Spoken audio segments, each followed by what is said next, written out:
মাম্মা breakfast বইটা সরা। Hello and welcome to my another mini blog. আমি নবনীতা। আমার রোজকার জীবনের কিছু গ্লিমস তোমাদের সঙ্গে ভাগ করে নিচ্ছি। আর তোমাদের অনেক অনেক ভালোবাসা পেয়েছি, তাই ভালো লাগে তোমাদের সঙ্গে আমার জীবনের কিছু মুহূর্ত শেয়ার করতে। বলতে পারো you are my now extended family. আর আজকে আর রান্নার ভিডিও তোমাদের সঙ্গে শেয়ার করছি না। রোজ কি আর সবার বাড়িতে ভালো মন্দ কিছু রান্না হয়? আজকে যা হয়েছে সেটা আর 5 জনের বাড়ির মতোই খুব সাধারণ। জামের সিজন যেহেতু শেষ, সেই জন্য আর কয়েকদিনই থাকবে জাম, তারপরে আর জাম পাবো না। আর এই জাম মাখাটা যে আমার খেতে কি ভালো লাগে, ইটস সো ইয়াম।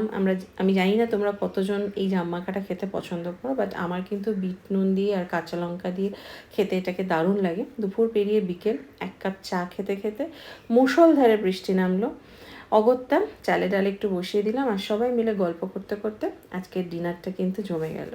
এই যে সবাই কথাটা বললাম না, এই কথাটার কিন্তু একটা মাহাত্ম্য আছে। দেখবে মনের মতো মানুষ হলে কিন্তু মুড়ি মাখাটাও খেতে অসাধারণ লাগে। গিয়ে দেখছি সেই ছেলেটাই রয়েছে।